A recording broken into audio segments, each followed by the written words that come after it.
இயேசு கிறிஸ்துவின் பரிசுத்த நாமத்திற்கு மகிமை உண்டாவதாக. கிறிஸ்துவுக்குள் மிகவும் பிரியமான அன்பு சகோதர சகோதரிகளே, இன்றைய நாளில் நான் உங்களோடு ஒரு 2 இறைவார்த்தைகளை உங்களோடு பகிர்ந்து கொள்ளலாம் என்று விரும்புகிறேன். இன்றைய இறைவசன தியானத்திற்காக தெரிந்து கொள்ளப்பட்ட வேதவசனம் லூக்கா எழுதின நற்செய்தி நூல் 19ஆம் அதிகாரம் 8-9 ஆகிய வசனங்கள். இந்த செய்தியினுடைய தலையங்கமாக சகேயுவின் மனமாற்றமும் அவனிடத்தில் வெளிப்பட்ட ரட்சிப்பின் அடையாளங்களும் என்கிற தலையங்கத்தில் இன்றைய இறைவார்த்தைகளை நான் உங்களோடு பகிர்ந்து கொள்ள விரும்புகிறேன். ஒருமுறை கூட சொல்லுகிறேன். இன்றைய இறை செய்திக்கான தலையங்கம் சகேயுனத்தில் ஏற்பட்ட மனமாற்றமும் அவனிடத்திலிருந்து வெளிப்பட்ட ரட்சிப்பின் அடையாளங்களும் என்ன என்பதை லூக்கா எழுதின நற்செய்தி நூல் 8 மற்றும் லூக்கா எழுதின நற்செய்தி நூல் 19ஆம் அதிகாரம் 8 மற்றும் 9ஆம் வசனங்களின் வாயிலாக நான் உங்களோடு இந்த இறைவார்த்தைகளை பகிர்ந்து கொள்ள விரும்புகிறேன்.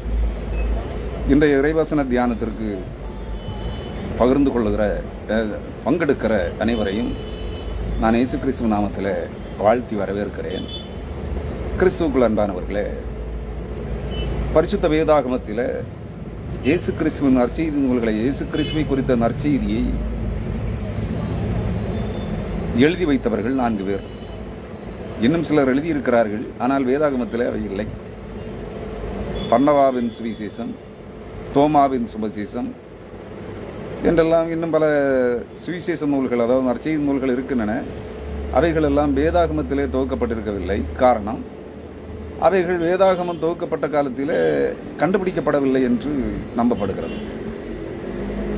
அதிலும் சற்று சில நற்செய்தி நூல்கள் சற்று மிகைப்படுத்தப்பட்ட செய்திகளும் அதில் இருப்பதாக தோன்றுகிறது. நான் அதை படித்ததில்லை, இருந்தாலும் சொல்கிறேன். கிறிஸ்துவுக்குள் அன்பானவர்களே, இங்கே வேதாகமம் துவக்கப்பட்ட காலத்தில் 4 நற்செய்தி நூல்கள் வேதாகமத்தில் புதிய ஏற்பாட்டின் புத்தகங்களில் எழுதப்பட்டிருக்கிறது, சேர்க்கப்பட்டிருக்கிறது. 1 மத்தேயு, 2 மார்க்கு, 3வது லூக்கா, 4வது யோவான். இந்த லூக்கா என்பவர் இயேசு கிறிஸ்துவின் சீடர்களில் ஒருவர் அல்ல. அவர் அப்போஸ்தலர்களுடைய காலகட்டங்களிலே அல்லது அதற்கு முன்பு கிறிஸ்துவை பின்பற்றி இருக்கிறார். அது கிறிஸ்துவை குறித்து அறிய விரும்பி இருக்கிறார். அனுபவபூர்வமாக மட்டுமல்லாமல் ஆராய்ச்சி பூர்வமாகவும் அவர் இந்த நற்செய்தி நூலை எழுதுகிறார். அவர் 2 வேதாகமத்தில் அவர் எழுதிய 2 நூல்கள் இருக்கிறது. ஒன்று லூக்கா நற்செய்தி நூல், இன்னொன்று அப்போஸ்தலர் நடபடிகளின் புத்தகம். இந்த 2 புத்தகங்களையும் அவர் தான் எழுதியிருக்கிறார். இவர் கிரேக்க வரலாற்றாசிரியர் மட்டுமல்ல, கிரேக்க மருத்துவர், அதாவது டாக்டர், பிசிசியன். கிரீக் பிசிசியன் தான் லூக்கா. அவர் ஒரு மருத்துவராகவும் டாக்டராகவும் வரலாற்று ஆய்வாளராகவும் இருந்திருக்கிறார். அந்த வரலாற்று ஆய்வு கண்ணோட்டத்தில் அவர் எழுதிய இந்த செய்தியில, இந்த நற்செய்தி நூலிலிருந்து ஒரு பகுதியை நான் உங்களோடு பகிர்ந்து கொள்ள விரும்புகிறேன். நம் அனைவருக்கும் தெரிந்த ஒரு பகுதி. எல்லாருக்கும், கிறிஸ்தவனாக இருந்தால் எல்லாருக்கும் தெரியும், ஏன்னா கேள்விப்பட்டிருப்பீர்கள். ஆனால் அதனுடைய உள் ஆழங்கள் என்ன என்பது தெரிந்திருக்கிறதா என்று எனக்கு தெரியவில்லை. என்னன்னு சொல்கிறேன், ஏன்னா எல்லாருமே கேள்விப்பட்டிருப்பீர்கள். சகேயுவை குறித்த பிள்ளைகளுக்கு கொடுக்கப்பட்டிருக்கிற இளைஞர் வேதாகமம் அல்லது கிட்ஸ் பைபிள், சில்ட்ரன்ஸ் பைபிள், இதில் எல்லாம் இந்த சகேயுவினுடைய வரலாறு படக்காட்சிகளாக, கதைகளாக சொல்லப்பட்டிருக்கும். அதனால் எல்லாருக்கும் தெரிஞ்சிருக்கும். நான் சொல்ல வருவது முழு பகுதியும் அல்ல.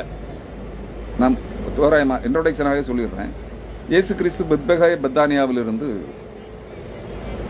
எருசலேமுக்கு நேராக, எருசலேம் தேவாலயத்திற்கு நேராக ஓசன்னா துதி பாடலோடு இயேசு கிறிஸ்துவை புடைசூழ 12 சீடர்களும் அவரை பின்பற்றின இஸ்ரவேல் மற்றும் யூத ஜனங்களும் புறஜாதிகளில் இருந்து அவரை பின்பற்றினவர்களும் வேடிக்கை பார்க்க, அற்புதங்கள் அதிசயங்களை பார்க்க கூட்டம் கூடின மக்கள் கூட்டமும் ஒரு பெருங்கூட்டம் பெத்பகே பெத்தானியாவில் இருந்து இயேசு கிறிஸ்துவை கழுதை குட்டியின் மேலே, கோவேறு கழுதையின் குட்டியின் மேல் ஏற்றி, பொதி சுமக்கிற கழுதை அல்ல, நீங்க அதையும் புரிஞ்சுக்கணும். அதாவது துணி துவைக்க பயன்படுத்தப்படுகிற, துணி துவைக்கிறவர்கள் துணி பொதி மூட்டைகளை கழுதையின் முதுகிலே கட்டி தொங்க விட்டிருப்பார்கள். அந்த பொதி மூட்டைகளை, அதாவது அழுக்கு துணி மூட்டைகளை சுமக்கிற கழுதை அல்ல, அரசர்கள் ஏறுகிற கழுதை, குதிரையை போல் இருக்கிற ஒரு வகை கழுதை, கோவேறு கழுதை. அதாவது அரசர்கள் ஏறுகிற, பிரபுக்கள் ஏறி செல்கிற ஒரு பிரபுக்களை அல்லது அரசர்களை சுமந்து செல்கிற கோவேறு கழுதை. அந்த கோவேறு கழுதை குட்டியின் மேல் அவரை ஏற்றி குருத்தோலைகளோடும் ஒலிவ மரங்களின் கிளைகள், அத்தி மரங்களின் கிளைகள், பேரீச்சை மரங்களின் ஓலைகள், இவைகளை சுமந்து கொண்டு, இவைகளை கொண்டு உயர்த்தி அசைத்து ஆட்டிக்கொண்டு பெருங்கூட்டம் ஓசன்னா துதிபாடலோடு எருசலேம் தேவாலயத்துக்கு நேராக நடந்து சென்று கொண்டிருந்த அந்த நாளிலே இயேசு கிறிஸ்துவை இந்த பெருங்கூட்டம், ஒரு பெருந்திரளான கூட்டம், ஒரு பவனி. இங்க அரசியல்வாதிகளும் மத தலைவர்களும் வரும்போது ஒரு பெரிய ஊர்வலம் நடக்கும், பார்த்திருப்பீங்களா? அது மாதிரி இந்த ஊர்வலம் அந்த காலத்திலே நடந்திருக்கு. இயேசு கிறிஸ்துவை ராஜா வருகிறார் என்று அவரை ஊர்வலமாக கழுதை குட்டியின் மேலேற்றி எருசலேம் தேவாலயத்திற்கு கொண்டு சென்றார்கள். பெருந்திரள் கூட்ட ஜனங்கள் அவரை பின்பற்றினார்கள். அந்த முதலாவது அந்த ஊர்வலத்திலே, அந்த பவனியிலே பெருங்கூட்ட திரள் கூட்ட ஜனங்களும் அவரை பின்பற்ற ஊரெங்கும் இயேசு கிறிஸ்து வருகிறார் என்கிற அந்த கூட்டத்திலே, அந்த துணியிலே இதை கேள்விப்பட்ட சகை, அதாவது கிரேக்கர்களுக்கு, அதாவது ரோம பேரரசின் ஆட்சியாளர்களுக்கு இஸ்ராயல் தேசத்திலிருந்து, யூதேயாவில் இருந்து, யூத ஜனங்களிடமிருந்து, இஸ்ரவேலர்களிடமிருந்து வரி பிரித்து அவர்களுக்கு ரோம பேரரசின் ஆட்சியாளர்களுக்கு சமர்ப்பிக்கிற ஆயக்காரர்கள், வரி பிரிக்கிறவர்கள், அதாவது டாக்ஸ் கலெக்டர்ஸுக்கு தலைவனாக இருந்தவன் இந்த சகை. இவனுக்குள்ள அநேகம் ஆயக்காரர்கள், வரி பிரிக்கிறவர்கள், டாக்ஸ் கலெக்டர்ஸ் இருக்கிறாங்க. இவன் ஆயக்காரர்கள் தலைவனாக இருந்தவன். இந்த சகை குள்ளனாக இருக்கிறான், அதாவது உயரம் குறைந்தவனாக இருக்கிறான். இவன் இயேசு கிறிஸ்துவை பார்க்க வேண்டும் என்கிற அந்த ஆவல் அவனுக்கு மனதிலே தோன்றினபடியினாலே இயேசுவை சந்திக்க வேண்டும் என்கிற அந்த ஆவல் அவனுடைய உள்ளத்திற்குள்ளே வந்திருக்கிறது. அன்பான கிறிஸ்தவர்களே, உங்களுக்கும் எனக்கும் இந்த செய்தியை கேட்கிற உங்களில் யாருக்காயிலும் இயேசுவை சந்திக்க வேண்டும் என்று தோன்றுகிறதா? என்ன கேட்பீங்க? கடவுளே என்னை ஆசீர்வதியும், எனக்கு ஒரு பெரிய பிரம்மாண்டமான 4 மாடி வீட்டை தாரும், கட்டிடத்தை தாரும், 4 ஆடி கார் தாரும். என வீட்டில் 4 பிள்ளைகள் இருக்கிறார்கள், கணவன் மனைவி உட்பட 6 பேர் இருக்கிறோம். 6 பேருக்கு 6 கார் தாரும், ஏரோப்ளைன் தாரும், மிகுந்த செல்வங்களை தாரும் என்று கேட்போம். அதுதானே நன்றாக புரிந்து கொள்ள வேண்டும். நம்ம அதுக்கு தானே ஆலயத்துக்கு போறோம். இயேசு கிறிஸ்துவை ஆராதிப்பதற்காக தொழுகைக்கு, சபைகளுக்கும், ஆராதனைகளுக்கும், ஆலயங்களுக்கும் செல்வதே அதற்காகத்தானே. வீடுகளிலே ஆராதனை நடத்துவதும் அதற்காகத்தானே. உலக ஆசீர்வாதங்களை பெற்றுக்கொள்வதற்காகத்தானே. அப்படின்னா கண்டிப்பா நம்ம அதைத்தான் கேட்போம். ஏன்னா நம்முடைய ஜபங்களும் சரி, நமக்காக ஜபிக்கிறவருடைய ஜபங்களும் சரி, ஆசீர்வாதங்களுக்காக, உலக ஆசீர்வாதங்களை கேட்டுத்தான் ஜபிக்கிறோம். இல்லைன்னு யாரும் மறக்க முடியாது. இல்ல, நான் இதுவரைக்கும் உலக ஆசீர்வாதத்தையோ, பண தேவைகளை குறித்தோ, சொத்து சேவைகளை குறித்தோ, சொத்து சேர்ப்பதை குறித்தோ, உலகத்தில் நான் செல்வந்தராமதை குறித்தோ, எனக்கு மாளிகை வேணும், மாளிகை போன்ற வீடு வேண்டும், ஏரோப்ளைன் போல கார்கள் வேண்டும் என்று கேட்க மாட்டேன். நான் உடைய ஆத்துமாவின் மீட்புக்காக பரலோக ராஜ்யத்தின் உரிமை பங்கை மட்டும்தான் கேட்டு ஜெபம் பண்ணுகிறேன். அதற்காகவே ஜெபிக்கிறேன், அதற்காகவே ஆலயத்திற்கு செல்கிறேன், அதற்காக ஜெபிக்கவே மற்றவர்களிடத்திலே எனக்குங்களுக்காக ஜெபியுங்கள் என்று கேட்கிறேன் என்று சொல்லத்தக்கவர் யாராயும் இந்த செய்திகளை கேட்கிறவர்கள் இருக்கிறீர்களா? இருக்க மாட்டீங்க. தயவாக தப்பா நினைக்காதீங்க. இன்றைய கிறிஸ்தவம் உலக ஆசீர்வாதங்கள், உலக வாழ்வியல் ஆசீர்வாதங்களை மட்டுமே தேடி அதை கிடைக்க வேண்டும், அதை பெற்றுக்கொள்ள வேண்டும் என்கிற ஒரே கண்ணோட்டம், ஒரே நோக்கத்தோடு, ஒரே எதிர்பார்ப்போடு கிறிஸ்துவை ஆராதிக்க ஆலயங்களுக்கு, சபைகளுக்கு செல்கிறோம். அல்லேலூயா ஸ்தோத்திரம் சொல்லுகிறோம். இதுதானே உண்மை. இது தவறாக இருக்கு. இது உண்மையிலேயே தவறு என்று நீங்கள் நினைத்தால், இந்த வார்த்தைகள் உங்கள் இருதயத்தை ஆழ பதம் பார்க்கிற போது, உருவ குத்துகிற போது என் மேல கோபப்படக்கூடாது. உங்கள் தப்பிதங்களை நீங்கள் திருத்திக் கொள்ள வேண்டும். உங்கள் தவறுகள் இந்த செய்தியிலே சுட்டி காட்டப்படுகிறது, அவ்வளவுதான். என்னுடைய எந்த செய்தியா இருந்தாலும், இந்த செய்தி மட்டுமல்ல, எல்லா செய்திகளும் நம்முடைய தப்பிதங்களை, கிறிஸ்துவை ஆராதிப்பதனால் நம்முடைய எதிர்நோக்குகள், எதிர்பார்ப்புகள், நம்முடைய நோக்கங்கள் என்ன என்பதை ஜீவனுக்கு ஏதுவானதல்ல, அழிவுக்கு ஏதுவான உலக ஆசீர்வாதங்களுக்காகவே நாம் கிறிஸ்துவை ஆராதிப்பது போல வேடம் எடுக்கிறோம். கிறிஸ்துவனிடத்திலே ஜெபிப்பது போல கண்ணீர் சிந்துகிறோம். நமக்காக ஜெபிக்க மற்றவர்களை கூலிக்கு பருத்திக் கொள்கிறோம். இதுதான் உண்மை. வீடுகளிலே ஆராதனை நடத்துகிறோம். இதுதானே உண்மை. இவைகள் உங்களுக்கு உணர்த்தப்படுமானால் மனம் திரும்புங்கள், இவைகளை விட்டு விலகுங்கள். இங்கே சகையு வழியோரத்திலே நின்ற காட்டத்தி மரத்திலே ஏறி அமர்ந்திருக்கிறான். காட்டத்தி மரம், அத்தி மரத்தில் 2 வகை இருக்கிறது வேதாகம கூற்றுப்படி. அத்திமரத்தின் கனிகள், பழங்கள் பிளவை நோய் என்று சொல்லப்படுகிற கேன்சர், எந்த வகையான கேன்சர் வியாதிக்கும் வேதாகமம் சுட்டி காட்டுகிற கேன்சர் கட்டி, டியூமர் கட்டிகள், இந்த விதமான கேன்சர் வியாதிகளுக்கும், புற்றுநோய் வியாதிகளுக்கும் மருந்தாக வேதாகமம் அத்திப்பழத்தை சுட்டி காட்டுகிறது. அது உடலுக்கு நல்ல சக்தி வாய்ந்ததும் கூட. எல்லா விட்டமின்ஸும், எல்லா மினரல்ஸும் உள்ளடங்கிய ஒரு பழ வகைகளிலே அத்திப்பழம் ஒன்று. கிறிஸ்துவுக்குள் அருமையானவர்களே, அந்த அத்திமரம், அதுல கனி கொடாத அத்திமரங்களும் உண்டு, கனி கொடுக்கிற அத்திமரங்களும் உண்டு. பருவ காலங்கள் வருகிற போது, அந்த கனி காலம் வருகிற போது கனி கொடுக்கிற, பழங்களை கொடுக்கிற, காய்கள் பூத்து காய்த்து பழங்களாக மக்களுக்கு கொடுக்கிற அத்திமரங்களும் இருக்கிறது. கனி கொடாத அத்திமரங்களும் இருக்கிறது. கனி கொடாத அத்திமரத்தின் வரிசையில நீங்களும் நானும் இருக்கிறோமா? இயேசு கிறிஸ்து எருசலேம் தேவாலயத்தை, இந்த பவனி முடிந்து எருசலேம் தேவாலயத்திற்கு சென்று எருசலேம் தேவாலயத்தை சுத்திகரித்து அங்கே கள்ளர் குகையாக, வியாபார சந்தையாக மாற்றியிருந்த யூதர்களை அடித்து புறம்பே தள்ளி, காசு கிடைக்க வட்டி கடைக்காரர்களுடைய ஆசனங்களையும் அவருடைய பணத்தையும் புரட்டி வெளியே தள்ளி, மிருக விற்பனையாளர்கள், ஆடுகளை, புறாக்களை விற்பனை செய்கிறவர்களுடைய விற்பனை சந்தைகளையும், வியாபார சந்தைகள் அனைத்தையும் துரத்தி அடித்துவிட்டு, வெளியேற்றிவிட்டு, ஆலயத்தை சுத்திகரித்து விட்டு வெளியே புறப்பட்டு வருகிற போது அவர் என்ன சொல்லுகிறார்? வழியிலே பசியாக இருந்தபடியினால் ஒரு அத்திமரத்தை காண்கிறார். மிகவும் செழித்து வளர்ந்து படர்ந்து வளர்ந்திருந்த, கொழுத்து வளர்ந்திருந்த ஒரு அத்திமரத்திலே கனிகளை தேடுகிறார். அங்கே கனிகள் இல்லை. இலை, வெறும் இலைகளை, செழிப்பாக வளர்ந்திருக்கிறது, இலை தலைகளாலே நிறைந்திருக்கிறது. இயேசு கிறிஸ்து அந்த மரத்தை பார்த்து சபித்து விட்டு செல்கிறார். அவர்கள் திரும்ப வரும்போது, மறுநாளிலே திரும்ப வருகிற போது, அல்லது மாலையிலே திரும்பி வருகிற போது, அந்த அத்திமரம் வேரோட பட்டு போயிருக்கிறது என்பதை கனி கொடுக்கிற போது, கர்த்தர் உங்களை சந்தித்து, ஆண்டவராய் இயேசு கிறிஸ்துவனும் திரும்ப வருகையில அவர் உங்களை சந்திக்க நீங்கள் சந்திக்க அவரை ஆயத்தமாக இருந்தால், அவர் உங்களை சந்தித்தால் உங்களிடத்தில் நற்கனிகளை தேடுவார்.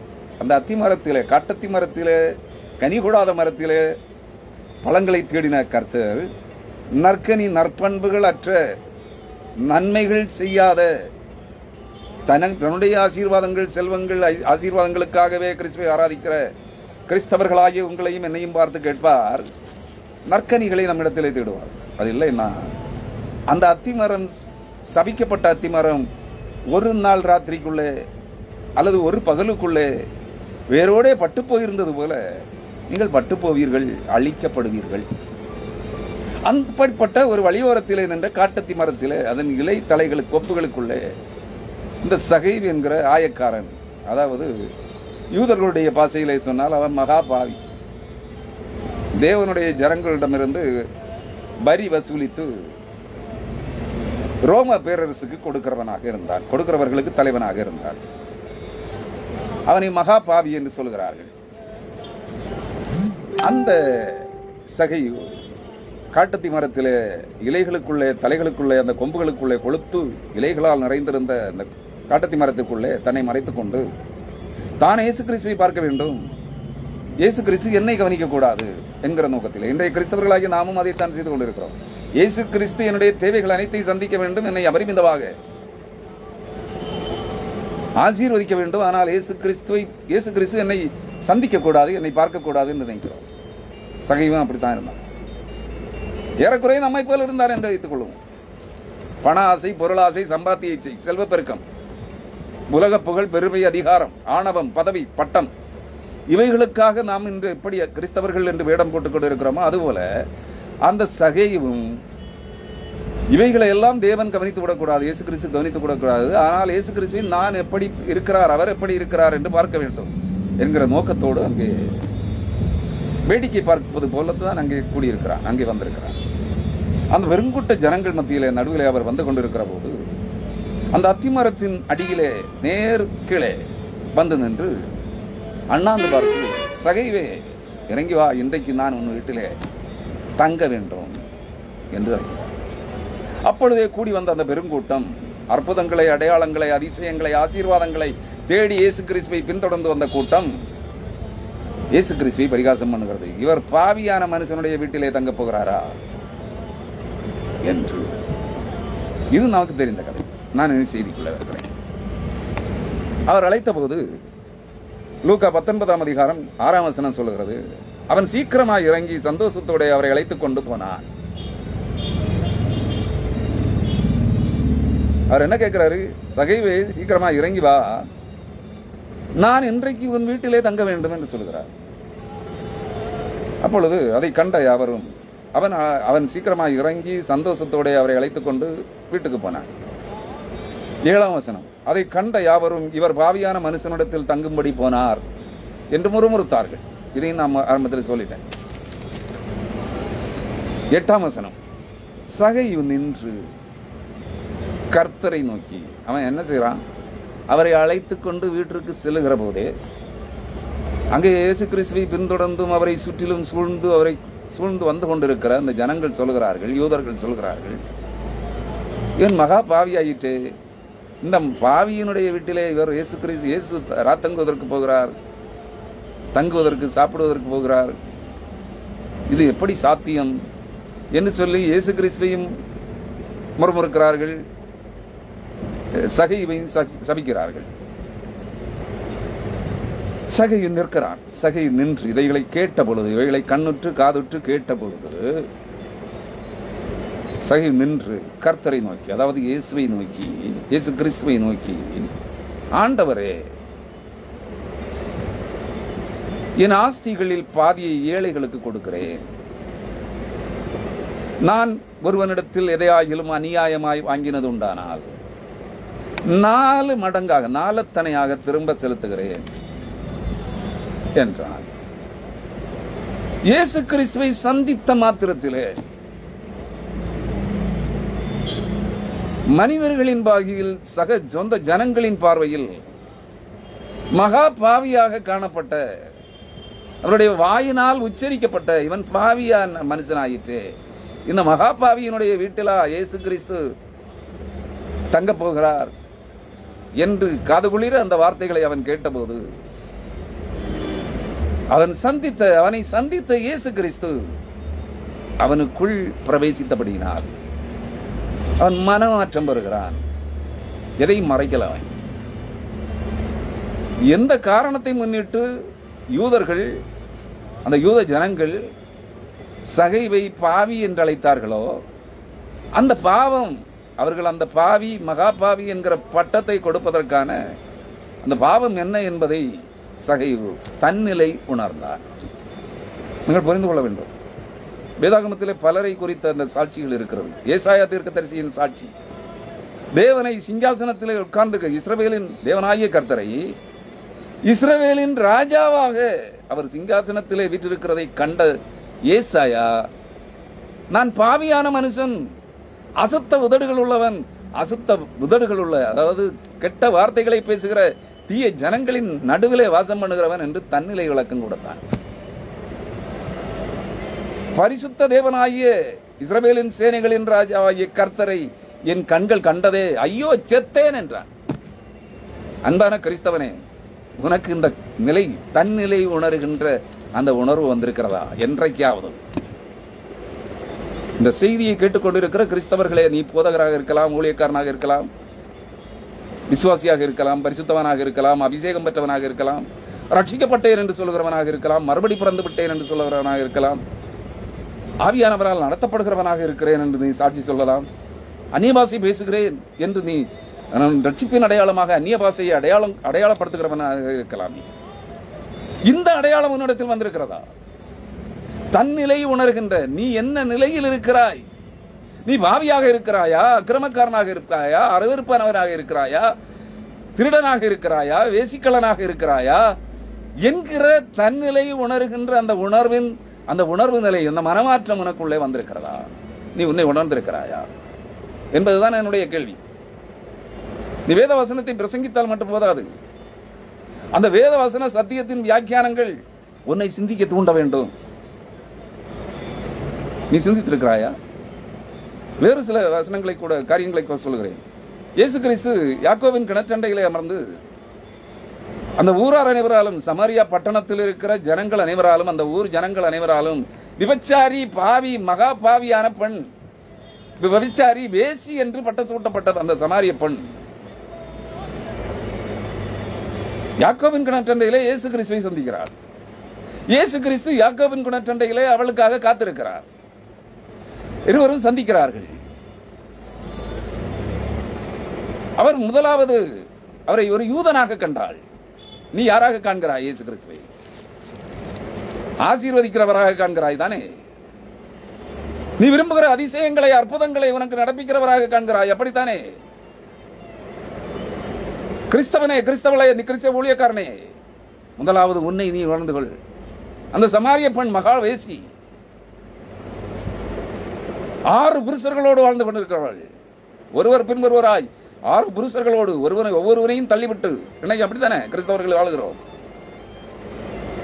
எந்த தெய்வம் என்னை ஆசீர்வதிக்கும்? கிறிஸ்தவன் என்று பெயர் பெற்றுக் கொண்டிருக்கிறாய். யாரிடத்தில் இருக்கிற ஆவி என்னை ஆசீர்வதிக்கும்? யாரிடத்தில் இருக்கிற ஆவியானவர் என்னை எனக்கு அற்புதங்களை நடப்பிப்பார், என்னை குணப்படுத்துவார், என்னை ஆசீர்வதிப்பார் என்று ஓடிக்கொண்டிருக்கிறாய். பல புருஷர்களை தேடி, பல ஆவிகள் உனக்கு புருஷர்களாக இருக்கிறார்கள். நீ ஆவிக்குரிய விபச்சாரியாக இருக்கிறாய், நீ ஆவிக்குரிய விபச்சாரனாக இருக்கிறாய். அந்த சமாரிய பெண்ணை போல. புரியுமா? அவனுக்கு புரியுதா? அவள் முதலாவது இயேசுவை ஜாதி வரி பிடித்த யூதனாக கண்டாள். இந்த கிறிஸ்தவம் அப்படித்தான் இயேசு கிறிஸ்துவை பார்த்துக் கொண்டிருக்கிறது. இரண்டாவது, உம்மை தீர்க்கதரிசி என்று காண்கிறேன் என்று சொன்னாள். இன்றைக்கு நீ கிறிஸ்தவ உலகத்தில் இருக்கிற எல்லா ஊழியக்காரனையும் உருகி கண்ணீர், அதாவது வேஷம் போட்டு உனக்காக அழுது உருகி ஜெபிப்பது போல் ஜெபிக்கிற இந்த பேச்சிலேயே அழுகிற ஒரு கூட்டம் இருக்க. இந்த கூட்டம் இந்த ஊழியக்காரர்களை கண்டு உனக்கு வீட்டில் வந்து உனக்காக கசிந்து அழுது உருகி ஜெபிப்பது போல் ஒரு பாசாங்கு போடுகிற இந்த ஊழியக்காரர்களை கண்டு நீ தீர்க்கதரிசி என்று சொல்லுகிறாய். இவர் தேவனுடைய மனுஷன், இவர் தேவனுடைய தீர்க்கதரிசி, இவர் கர்த்தருடைய தீர்க்கதரிசி, இது கிறிஸ்துவின் ஊழியக்காரன் என்று சொல்லுகிறாய். இதைத்தான் அந்த சமாரிய பெண்ணும் கண்டா. இவர் உண்மை தீர்க்கதரிசி என்று காண்கிறேன் என்று சொன்னார். எனக்கு உம்மிடத்தில் இருக்கிற அந்த ஜீவ தண்ணீரை தாரும். நான் இந்த ஊருக்கு பயந்து, இந்த பட்டணத்து ஜனங்களுக்கு பயந்து, நட்டுச்சை நேரத்திற்கு 12 மணிக்கு, நடுப்பகல் 12 மணிக்கு இந்த கிணற்றுல தன்னந்தனியனாக வந்து யாக்கோபின் கிணற்றிலே முட்டாங்கு மூடிக்கொண்டு, தலையை மூடிக்கொண்டு, முகத்தை மூடிக்கொண்டு ரகசியமாக வந்து இந்த யாக்கோபின் கிணற்றிலே தண்ணீர் எடுக்க வேண்டிய அவசியம் எனக்கு வேண்டாம். நீர் எக்காலத்திலும் வற்றாத ஜீவ தண்ணீரை எனக்கு தாரும் என்று கேட்கிறார். நீ அதுக்கு தானே போற? நாம் பாவியாகவே வாழ வேண்டும். பண ஆசை எனும் பிசாசு பிடித்தவனாகத்தான் வாழ வேண்டும். விபச்சாரத்தின் வேசித்தன ஆவிகளால் கட்டப்பட்டவனாய்த்தான் வாழ வேண்டும். ஆண்டவரே என்னை ஆசீர்வதிக்க வேண்டும். நீ அதுக்கு தானே ஆலயத்துக்கு போற? கேவலமா தெரியல? கிறிஸ்துவுக்குள் அருமையானவர்களே, அந்த பெண் அவர் தீர்க்கதரிசி என்று காண்கிறேன் என்று சொன்னபோது அவர் சொன்னார், உனக்கு ஜீவ தண்ணீர் வேண்டுமா?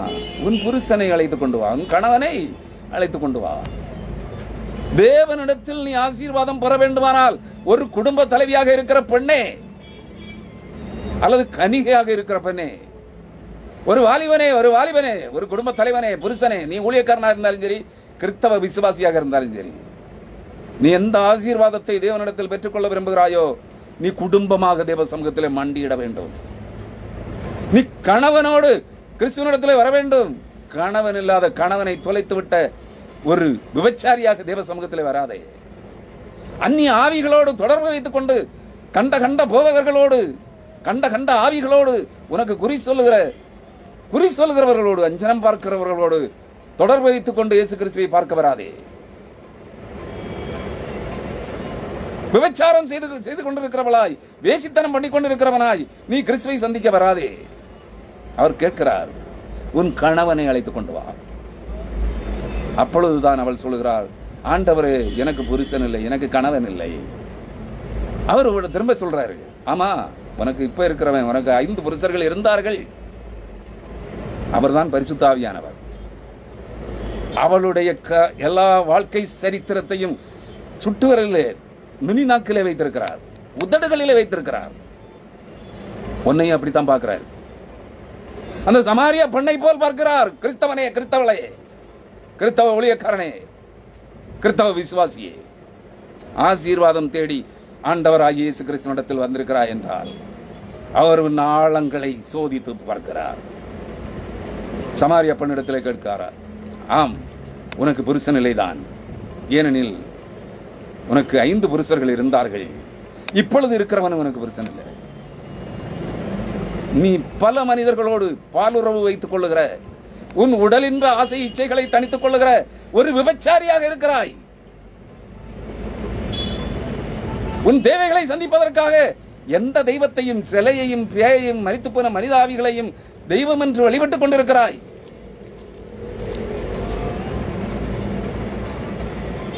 உன்னுடைய மணவாளன் கிறிஸ்து அல்ல, உன்னை ஆசீர்வதிக்க வேண்டியவர் கிறிஸ்து அல்ல. நீ மற்றவர்களிடத்திலே உன் ஆசீர்வாதங்களை தேடி அலைந்து கொண்டிருக்கிறாய். சமாரியா பெண்ணிடத்திலே சொல்லுகிறார், உனக்கு 5 புருஷர்கள் இருந்தார்கள், இப்பொழுது இருக்கிறவனும் உனக்கு புருஷன் இல்ல, இவன் கள்ள புருஷன் என்று சொல்லுகிறார். இந்த சபைகள் எப்படித்தான் இருக்கிறது? அந்த சமாரியா பெண்ணை போல கள்ள புருஷர்களை பல பேரை வைத்துக் கொண்டிருக்கிறார்கள் கிறிஸ்தவ விசுவாசிகள். புரியுதா உனக்கு? குத்துதா? குத்தம், குத்தணும், இல்லைன்னா மனம் திரும்ப மாட்டாய். அதுபோல இருக்கிறார். அப்பொழுது அவள் சொல்லுகிறாள், ஆண்டவரே, உம்மை மேசியா என்று காண்கிறேன், யூதருக்கு வரப்போகிற மேசியா என்று காண்கிறேன். எப்படி? முதலாவது ஜாதி வரி பிடித்த, தீண்டாமை வரி பிடித்த யூதனாக கண்டாள் சமாரிய பெண். இரண்டாவது அவரை தீர்க்கதரிசியாக கண்டாள். அவருடைய வாழ்க்கையின் சரித்திரம் முழுவதையும் அவர் வெளிப்படுத்தின உடனே வரப்போகிற மேசியாவாக கண்டாள். நீ மேசியாவாக கண்டிருக்கிறாயா? அந்த 7 புருஷர்களோடு வாழ்ந்து கொண்டிருக்கிற மகா பாவியான அந்த விபச்சார பெண், அந்த வேசி, அந்த சமாரிய பெண் இயேசு கிறிஸ்துவை சந்தித்து அவர்களோடு உரையாட தொடங்கின போது அவரை வரப்போகிற மேசியாவாக கண்டார், ரட்சகராக கண்டார், மீட்பராக கண்டாள். நீ கண்டிருக்கிறையா?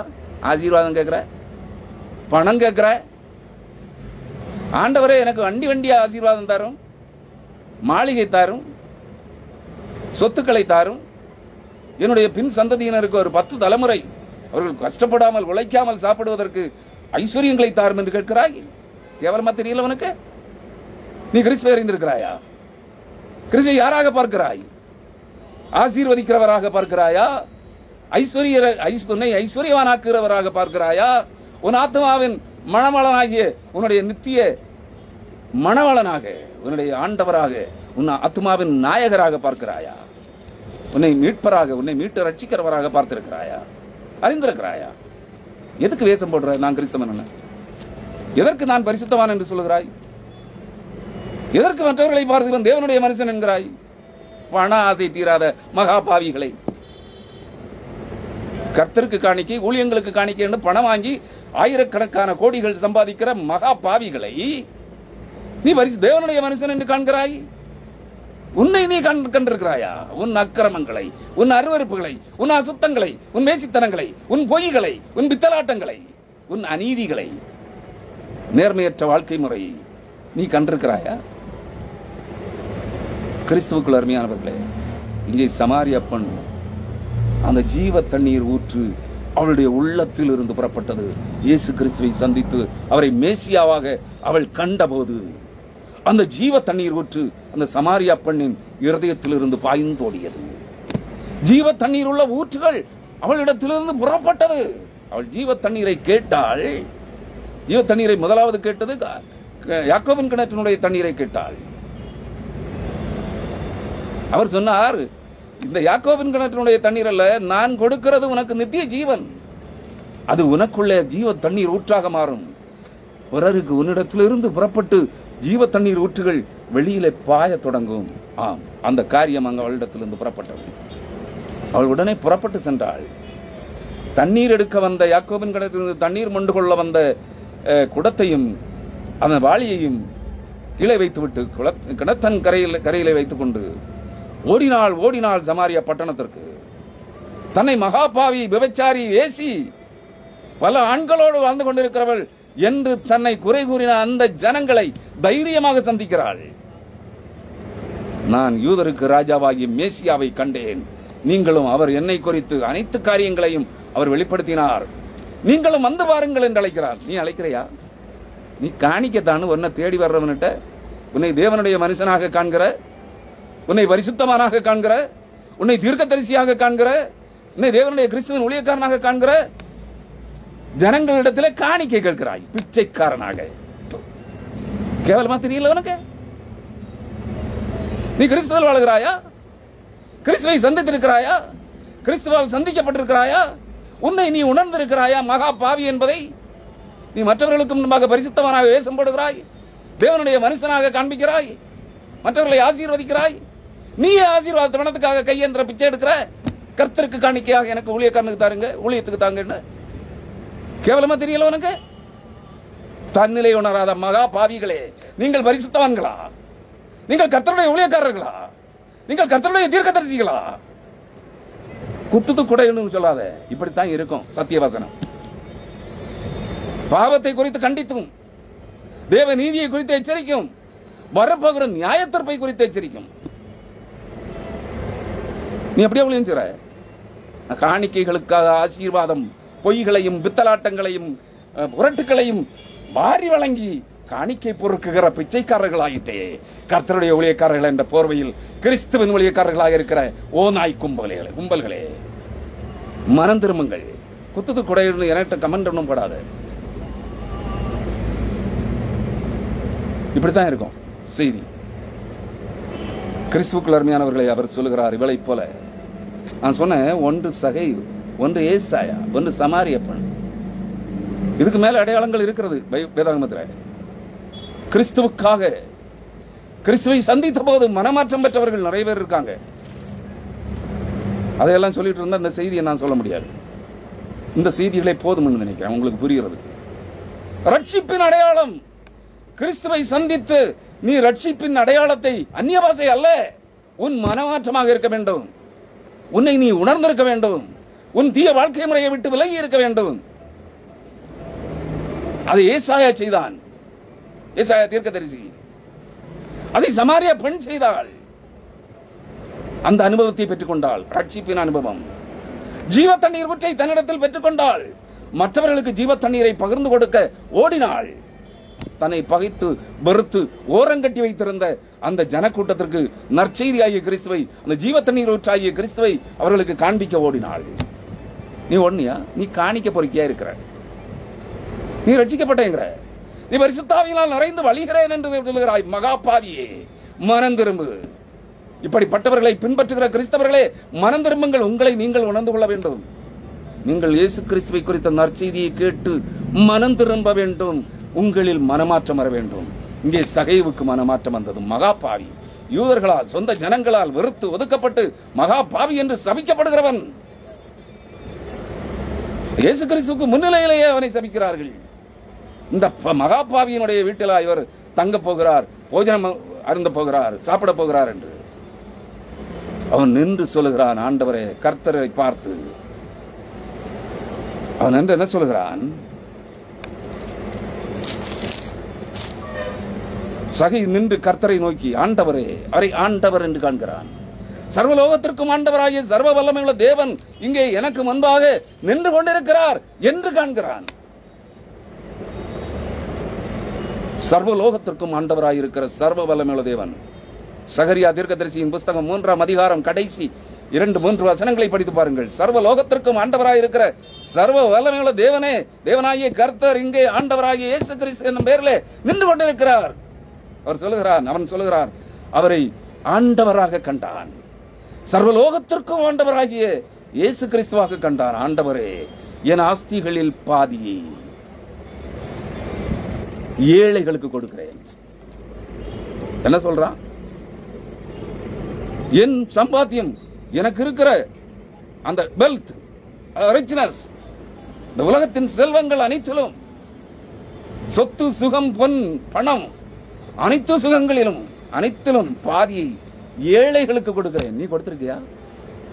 கொடுத்திருக்கியா? கிறிஸ்தவனே, கிறிஸ்தவ பரிசுத்தவானே, பரி காணிக்கை வழிப்பறி காணிக்கை கொள்ளையடிக்கிற பரிசுத்தவானே, நீ பரிசுத்தவான் இல்ல, வழிப்பறி கொள்ளையன். காணிக்கை கர்த்தருக்கென்று காணிக்கையை வழிப்பறி பறித்து கொள்ளையடிக்கிறவன். நீ கர்த்தருடைய பரிசுத்தவானும் அல்ல, நீ கர்த்தருடைய தீர்க்கதரிசியும் அல்ல, கர்த்தருடைய ஊழியக்காரனும் அல்ல. பல ஆயிரம் கோடி எல்லா ராஜ்யங்களிலும் எல்லா நாடுகளிலும் சம்பாதிக்கிறாய்.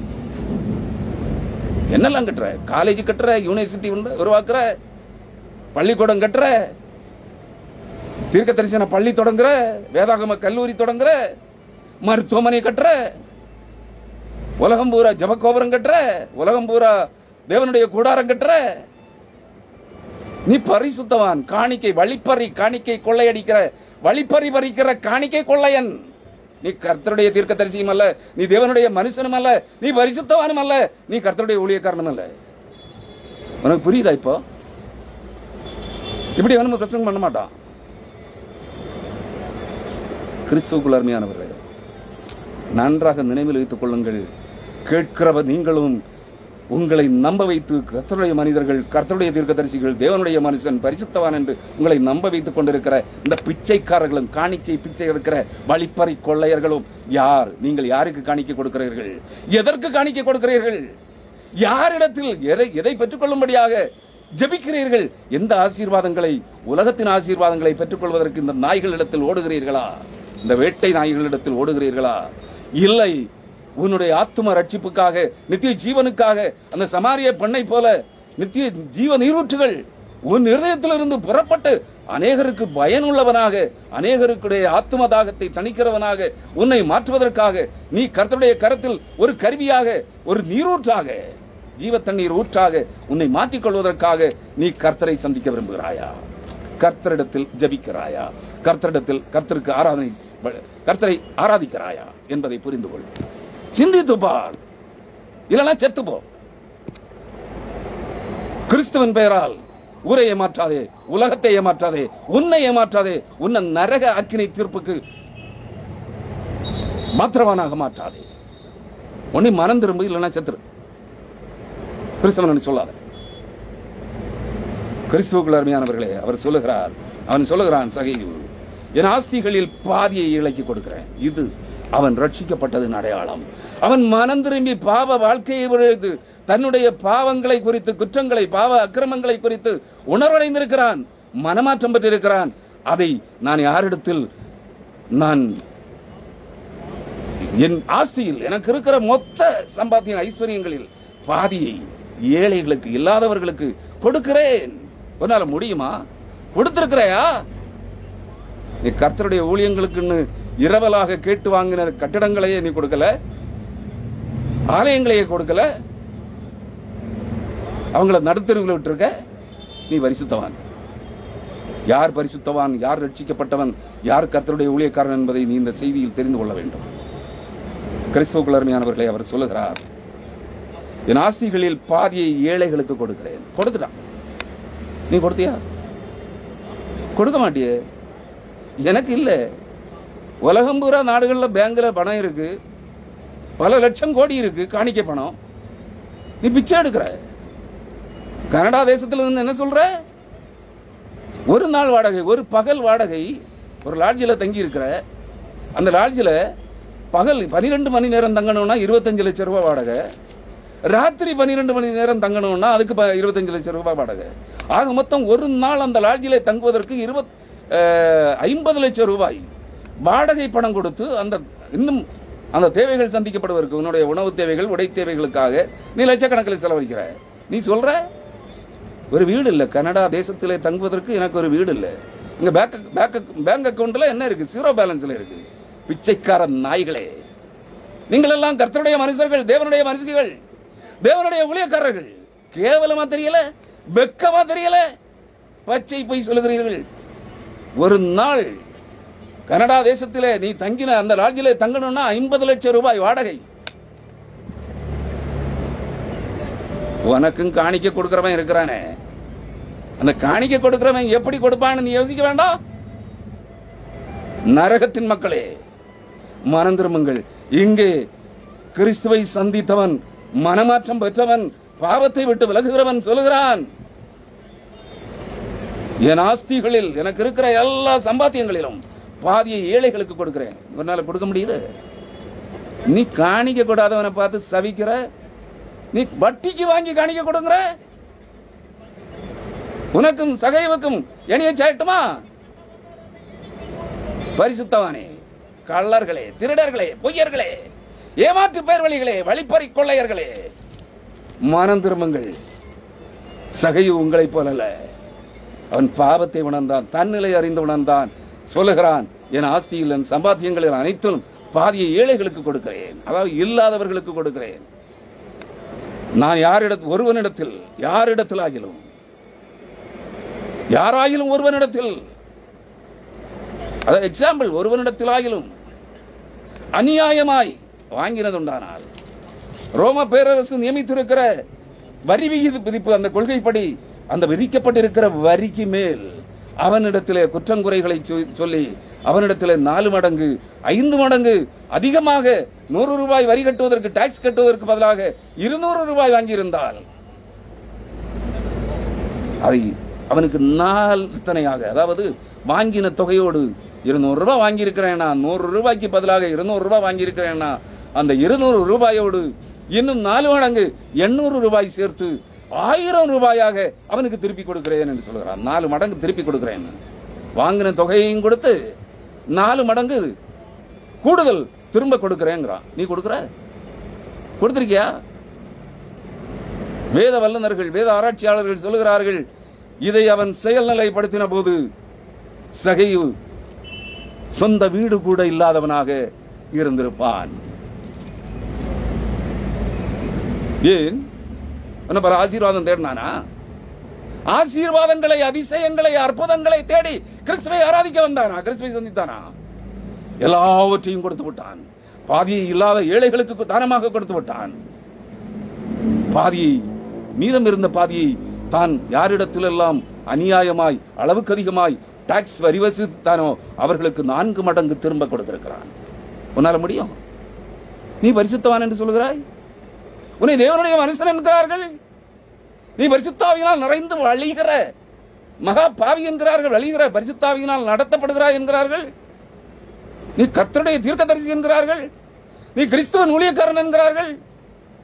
மகா பொய்யர்களே, மகா பாவிகளே, உங்கள் அழிவு வந்து கொண்டிருக்கிறது. நீ கொள்ளையடித்தது உன் நடுவிலே பங்கிடப்படும். நீ கர்த்தரின் பேரால், பரிசுத்தாவியானவரின் பேரால், கிறிஸ்துவின் ஊழியங்களின் பேரால் நீ காணிக்கை வழிப்பறி காணிக்கை பறித்து கொள்ளையடித்து சம்பாதித்தது உன் நடுவிலே பங்கிடப்படும் ஏழை எளியவர்களுக்கு. மறந்து விடாது. சகரியா 13ஆம் அதிகாரம் 1ஆம் வசனத்தை படித்துப்பார். 13 அல்லது 14ஆம் அதிகாரம் என்று நினைக்கிறேன். சகரியா தீர்க்கதரிசியின் புஸ்தகம் 14ஆம் அதிகாரம். சகரியா 14ஆம் அதிகாரம் 1ஆம் வசனம். இதோ கர்த்தருடைய நாள் வருகிறது, உன்னில் கொள்ளையிடப்பட்டது உன் நடுவிலே பங்கிடப்படும். நீ மற்றவர்களிடத்தில் கிறிஸ்துவின் பெயரால், தேவனின் பெயரால், சத்திய வசனங்களின் பேரால், ஊழியங்களின் பேரால், பரிசுத்தாவியானவரின் பேரால் வழிப்பறி கொள்ளையடித்து சேர்த்த, நீ கொள்ளையிட்டு சேர்த்த பணம், உன் சொத்து, சம்பாத்தியம் அனைத்தும் உன் நடுவிலே பங்கிடப்படும். மறந்து விடாதே. தேவனுடைய ஞாபக புஸ்தகத்திலே அனைத்தும் உன்னை குறித்த சகல விஷயங்களும் எழுதப்பட்டிருக்கிறது. அது மட்டுமல்ல, உன் இருதயத்தின் ஆழம், அந்த எக்ஸ்ட்ரா சென்சரி பெர்செப்டிவ் ஏரியா, உன் மனசாட்சியின் பலகை, உன் மனவெளி ஒளித்திரையாகிய உன் மனசாட்சியின் பலகையிலே எல்லாம் நீ செய்த சகல அட்டூழியங்களும் அருவருப்புகளும் எழுதப்பட்டிருக்கிறது. தப்பி பிழைக்க மாட்டாய். மனம் திரும்பு. உன் மனம் திரும்புதல் ஏசாயாவை போல இருக்க வேண்டும். உன் மனம் திரும்புதல் சமாரியா பெண்ணை போல் இருக்க வேண்டும். உன் மனம் திரும்புதல் சகேவை போல் இருக்க வேண்டும். உன் ரட்சிப்பின் அடையாளம் இவைகளாக இருக்க வேண்டும். அந்நிய பாசை அல்ல, உளறுவாய் பாசை அல்ல, பைத்தியக்காரன் உளர்றது போல உளறுகிற பாசை அல்ல. உன் ரட்சிப்பின் அடையாளம் உன் மனம் திரும்புதலின் நாள் நீ பெற்றுக்கொண்ட ரட்சிப்பின் அடையாளம் உன் பாவ குற்றங்களை தேவ சமூகத்தில் அறிக்கை செய்து விட்டுவிடுவதும், நீ செய்த தீவினைகளுக்கு பதிலாக 4 மடங்கு அதை திரும்ப செலுத்துவதுமாக இருக்க வேண்டும். இதுதான் நீ ரட்சிக்கப்பட்டிருக்கிறாய் என்பதற்கான அடையாளம். நீ எவனாகவே இருந்துவிட்டு போ. சபிப்பியா? சாபம் போடு. அது உன்னை சேரும். எனக்கு பைத்தியம்ங்கிறியா? அந்த பைத்தியம் உனக்கு வரும். நான் அல்ல பைத்தியக்காரனாவது, எனக்கல்ல கிறுக்கு. இந்த நீ எனக்கு கிறுக்கு, இவனுக்கு பைத்தியம் சொல்றேன்னா அந்த கிறுக்கு உன்னை தேடி வரும். அந்த பைத்தியம் உன்னை பிடித்துக் கொள்ளும். நீ எனக்கு போடுற சாபம் உனக்கு போடுகிறாய். அதை நீ திரும்ப வாங்கிக் கொள்ளுகிறாய். உனக்கு எது தேவையோ அதை எனக்கு போட்டு நீ என்னிடத்திலிருந்து வாங்கிக் கொள்ளுகிறாய். தேவனிடத்திலிருந்து அதை திரும்ப பெற்றுக் கொள்ளுகிறாய். இதுதான் தேவன் உனக்கு தருகிற ஆசீர்வாதமாக இருக்கும். புரியுதா? நீ பரிசுத்தவான்களை துற்றுகிறாய், இழிவுபடுத்துகிறாய், கேவலப்படுத்துகிறாய். நாயேன்னு கூப்பிடுற, ஓ நாயேன்னு கூப்பிடுற, மகா பாவியேன்னு கூப்பிடுற, வழிப்பறி கொள்ளைக்காரனே என்று கூப்பிடுகிறாய், திருடனே என்று கூப்பிடுகிறாய். தேவன் உன்னை அடிப்பார், தேவன் உன்னை சபிப்பார், தேவன் உனக்கு கிறுக்கு, உனக்கு பைத்தியம் பிடித்திருக்கிறது என்று நீ சொல்லுகிறாய் என்றால் நீ என் பேரிலே எதைகளை எல்லாம் சொல்லுகிறாயோ அவைகள் அனைத்தையும் திரும்ப தேவனிடத்திலிருந்து 4 மடங்கு, 100 மடங்கு, 1000 மடங்கு உன்னுடைய பாசைகளை சொல்கிறேன். நீ 1 கொடுத்தால் 1000 மடங்காக உனக்கு திருப்பி தருவார். எனக்கு ஏன்னா நான் கர்த்தரி நாமத்தினால 5 நயா பைசா இன்னைக்கு வரை வாங்கினதில்லை. கூலிக்கு ஜபித்ததில்லை, கை கூலிக்கு பிரசங்கித்ததில்லை, கூலிக்கு குறி சொன்னதில்லை. எவங்கிட்டையும் காணிக்க நான் ஊழியம் செய்யணும் காணிக்கத்தான்னு கேட்டதில்லை, கேட்டு வாங்கினதும் இல்லை. எனக்கு யாரும் காணிக்க தந்ததும் இல்லை. தந்தவங்கள்ட்டையும் நான் வாங்கினதில்லை. கொண்டு போயிருன்னு சொல்லுவேன். அது கர்த்தரனை ஆசீர்வாதம். நீ ஆசீர்வாதம் உனக்கு தகுதி இருந்தா கர்த்தர் உனக்கு ஆசீர்வாதத்தை தருவா. காணிக்கையா எனக்கு முன்னாடி வைக்காத, எனக்கு சோத்திரம் சொல்லாத, எனக்கு பிரைஸ் தி லார்ட் சொல்லாத. நான் எந்த போய சொன்னாலும் பிரைஸ் தி லார்ட் பிரதர்ன்னு சொன்னா போன் பண்றவங்க நிறைய பேர் சொல்லுவாங்க. நேற்றைக்கு காலையிலையும் ஒருத்தர் போன் பண்ணாரு, தஞ்சாவூர் பக்கத்துல இருந்து. யாருன்னு எனக்கு தெரியாது. ஐயா உங்களுடைய அட்ரஸ் பார்த்தேன், லிட்ரேச்சர் எங்க வச்சிருக்கீங்க? பிரைஸ் தி லார்ட் ஐயா அப்படின்னாரு. நான் பதிலே சொல்லல. திரும்ப திரும்ப சொன்னாரு, சொல்லுங்க எதுக்கு கூப்பிட்டீங்க, என்ன வேணும் உங்களுக்கு சொல்லுங்க, நீங்க கூப்பிட்டதுக்கு நன்றி, உங்களுக்கு வாழ்த்துக்கள், உங்களுக்கு தேவை எதுக்காக கூப்பிட்டீங்களோ அதை சொல்லுங்க. நான் பிரைஸ் தி லார்ட் சொன்னா நான் கடவுள் அல்ல. நீ எனக்கு கட்டளை இடக்கூடாது பிரைஸ் தி லார்ட்னு. நீ எனக்கு 2 கண்ணோட்டத்தில் சொல்ற பிரைஸ் தி லார்ட் பிரதர்னு. நான் பிரபுவும் அல்ல, கடவுளும் அல்ல, தலைவனும் அல்ல. கடவுளுக்கு தான் துதி செலுத்தணும். 2வது இந்த பிரைஸ் தி லார்ட்னு என்ன பார்த்து சொல்றேன்னா, என்னை பார்த்து நீ கர்த்தரை துதி என்று சொல்லுகிறாய்.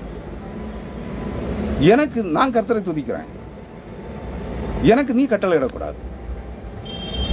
அதனால அந்த வார்த்தைக்கு நான் பதிலே சொல்ல மாட்டேன். சொல்லலாம் உங்களுக்கு சமாதானம் உண்டாகட்டும்னு சொல்லலாம். நான் கர்த்தர் இல்லையே. உனக்கு சமாதானம் தர்றதுக்கு, கட்டளை இடுவதற்கும் உனக்கு சமாதான வாழ்த்தல் சொல்வதற்கு நான் கர்த்தர் இல்லையே. நீ ஐயா வணக்கம், நீங்க ஊழியம் செய்கிறீங்களா அல்லது புத்தகங்கள் வெளியிடுறீங்களா, உங்களை சந்திக்கணும் அப்படின்னு கேட்டேன்னா வாழ்த்துக்கள், உங்களுக்கு சமாதானம் உண்டாகட்டும், கிறிஸ்து சமாதானம் உங்களுக்கு சொந்தமாகட்டும் என்று சொல்லலாம். இல்ல கர்த்தர் உங்களை ஆசீர்வதிப்பாராகன்னு சொல்லலாம். நீ எனக்கு இல்ல பிரைஸ் தி லார்ட் சொல்ற, பிரைஸ் தி லார்ட் பிரதர். ஒண்ணு எனக்கு பிரைஸ் தி லார்ட் பிரதர், உங்களை துதிக்கிறேன். என்ன துதிக்கிறது? நீ யாரு? நான் யாரு? எனக்கு பிரைஸ் தி லார்ட் சொல்றேன்னா என்னை நீ கர்த்தரை துதிக்க கட்டளை எடுக்கிறாய். எனக்கு நீ யார் இல்லையா? என்னை நான் கர்த்தரை துதிக்க வேண்டும் என்று எனக்கு கட்டளையிடுவதற்கு நீ யார்? இந்த வார்த்தைகளுக்கு நான் எக்காரணம் கொண்டு எவனுக்கும் பதில் சொல்ல மாட்டேன். வணக்கம் சொல்லுங்க, உங்களுக்கு என்ன வேணும், எதுக்காக கூப்பிட்டீங்க, இதைத்தானே. நானே யார்கிட்டையும் பிரைஸ் தி லார்ட்னு சொல்ல மாட்டேன். என் பார்வையில் அவன் கடவுளும் அல்ல, கர்த்தரும் அல்ல. என் பார்வையில் எனக்கு அதிகாரியும் அல்லவன். நீங்கள் அதை புரிந்து கொள்ள வேண்டும். நான் சாதாரண மனிதன், நீ என்னை மாதிரி சக மனிதன். மனிதருக்கு மனிதர்கள் வாழ்த்துகள் சொல்லலாம், வணக்கம். அல்லது கர்த்தர் சொன்ன பாசையில் சொன்னா சமாதானம் உண்டாகட்டும், கிறிஸ்துவின் சமாதானம் உங்களுக்கு சொந்தமாகட்டும். ஏன் உனக்கு வாயில வர மாட்டேங்குது? இல்ல பிரைஸ் தி லார்ட் பிரதர் அப்படின்னு சொல்லும்போது இந்த வார்த்தையை கூட நான் சொல்ல விரும்ப மாட்டேன். ஏன்? கர்த்தர் உங்களை ஆசீர்வதிக்கட்டும். நீ எனக்கு என்ன இல்லை brother, praise the Lord brother. நான் பிரபுவா, நான் ஆண்டவரா, நான் கர்த்தரா? நீ என்னை பிரைஸ் தி லார்ட் பிரதர், நீ எனக்கு தம்பியா, ஆவிக்குரிய தம்பியா? கிறிஸ்துவுக்குள் நாம் அனைவரும் சகோதரர். நீ கிறிஸ்துவுக்குள் இருக்கிறாய் என்றால் நீ என்ன பார்த்து பிரைஸ் தி லார்ட் பிரதர் சொல்ல மாட்டியே? உன்னை நான் கர்த்தருடைய ஆசீர்வாதம், கர்த்தர் உங்களை ஆசீர்வதிப்பாராக, நான் எப்படி உங்களை ஆசீர்வதிக்கிறது, உனக்கு வாழ்த்து சொல்லுது? முடியாது. நான் இந்த வார்த்தைக்கு பதிலே சொல்ல மாட்டேன், யார் கூப்பிட்டாலும் சரி. கிறிஸ்துவுக்குள் அருமையானவர்களே, நீங்கள் கிறிஸ்துவை அறிய வேண்டும். முதலாவது உங்களை அறிந்திருக்க வேண்டும். நீ கிறிஸ்துவை அறிய தொடங்குகிற போது நீ உன்னை அறிந்து கொள்வாய், நீ யார் என்பதை. நீ எங்கே இருக்கிறாய், நீ எங்கே இருக்க வேண்டியவன். சும்மா வாய்களையே நான் கிறிஸ்துவுக்குள் இருக்கிறேன், கிறிஸ்துவின் ஆவியால் நடத்தப்படுகிறேன்னு சொல்லாத, பச்சை பொய் சொல்லுகிறாய். அதை புரிந்து கொள். இங்கே சகையு சொல்லுகிறான், நான் யாரிடத்திலாயிலும் ஒருவனிடத்திலாயிலும் எதையாகிலும் அநியாயமாய் வாங்கினது உண்டானால் 4 அத்தனையாக, அதாவது 4 மடங்காக திரும்ப செலுத்துகிறேன் என்றார். 9ஆம் வசனம், லூக்கா 19ஆம் அதிகாரம் 9ஆம் வசனம். இயேசு அவனை நோக்கி, சர்வலோகத்திற்கும் ஆண்டவராயிருக்கிற சர்வ வல்லமையுள்ள தேவனாகிய இயேசு கிறிஸ்து அவனை நோக்கி சொல்லுகிறார், இன்றைக்கு இந்த வீட்டுக்கு ரட்சிப்பு வந்தது. யாருக்கு? இந்த வீட்டுக்கு. 2 கண்ணோட்டத்தில் அதை எடுக்கலாம். ஒன்று, இந்த வீடு தேவனுடைய ஆலயமாக சகைவின் சரீரமும் ஆவியும் ஆத்மாவும் இருதயமும், அவனுக்கு உண்டாயிருந்த முழு சரீரமும் முழு உடலும் முழு ஆவி ஆத்மா சரீரம், அவனுக்கு உண்டாயிருந்த சகல அதிகாரங்களும் வல்லமைகளும் அனைத்தும் தேவனுடைய வீடாக மாறிவிட்டது. இயேசு கிறிஸ்து அவனுக்குள்ளே சென்று விட்டார். உனக்குள்ள வந்திருக்காரா? இன்றைக்கு இந்த வீட்டுக்கு, அதாவது சகைவாகிய அந்த மனிதனுடைய சரீரமும் ஆவியும் ஆத்மாவும் இருதயமும் தேவன் தங்கும் வீடாக மாறிவிட்டிருக்கிறது. உன்னுடைய சரீரம், ஆவி, ஆத்மா, இருதயம் தேவன் தங்கும் வீடாக மாறி இருக்கிறதா? மாறி இருக்கா? அப்படி என்றால் கிறிஸ்துவின் சிந்தை, கிறிஸ்துவின் தன்மை, கிறிஸ்துவின் குணாதிசயங்கள் உனக்குள் வெளிப்பட்டிருக்க வேண்டும், உனக்குள் வந்திருக்க வேண்டும், உன்னிலிருந்து வெளிப்பட்டிருக்க வேண்டும். அங்கே சமாரியா பெண்ணிடத்தில் வெளிப்பட்டது. சமாரியா பெண்ணுக்குள்ளே கிறிஸ்து சென்றார். ஜீவ தண்ணீர் ஊற்றாகிய கிறிஸ்து அவளுடைய இதயத்திற்குள்ளே சென்றார். அவளிடத்திலிருந்து ஜீவ தண்ணீர் உள்ள ஊற்றுகள் தன்னை சார்ந்த புறஜாதி மக்களுக்கு பெருக்கெடுத்து ஓடியது. உன்னிடத்திலிருந்து வந்ததா? அவ காணிக்க வாங்கல, கைக்கூலி வாங்கல. நான் அல்லவா இயேசு கிறிஸ்து உங்களுக்கு காண்பித்து தந்தேன், மேசியாவாகிய கிறிஸ்துவை உங்களுக்கு காட்டினவள் நான் அல்லவா, எனக்கு கூலி தாருங்க அவ கேட்கல, நீ கேட்கிற.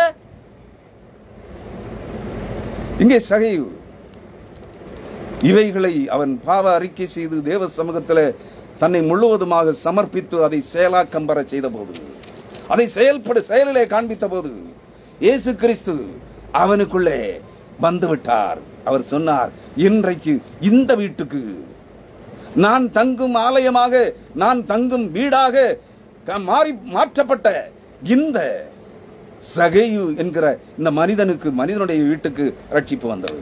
2வது அர்த்தம், கண்ணோட்டம் என்ன தெரியுமா?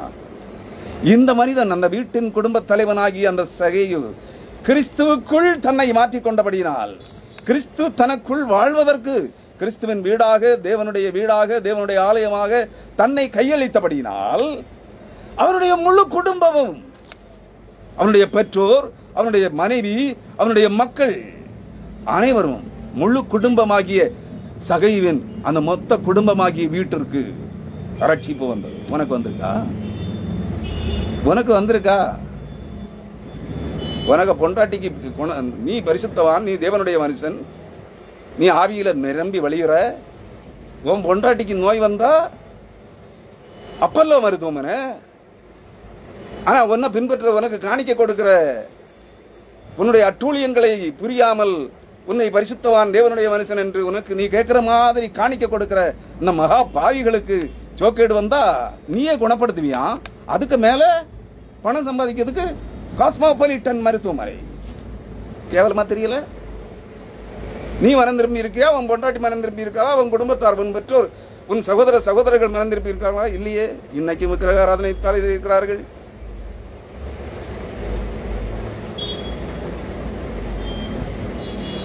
நீங்க மனம் திரும்பலையே. நீ கிறிஸ்துவை ஆராதிக்கிறவனாக, கிறிஸ்துவின் தீர்க்கதரிசியாக, 20ஆம் நூற்றாண்டின் உலக மகா தீர்க்கதரிசியாக பெயர் பெற்ற பட்டம் பெற்றவன் நீ. நீ காஞ்சி சங்கரமடத்து சங்கராச்சாரியார் ஜெயிலில் இருந்த போது நீ அவருக்கு என்ன கொடுத்த? அவருக்காக ஜெபித்தாயா? நீ அறிந்திருக்கிற கிறிஸ்துவை பிரசங்கித்து பணம் சம்பாதித்து பல ஆயிரம் பல லட்சம் கோடி சம்பாதித்தாய்.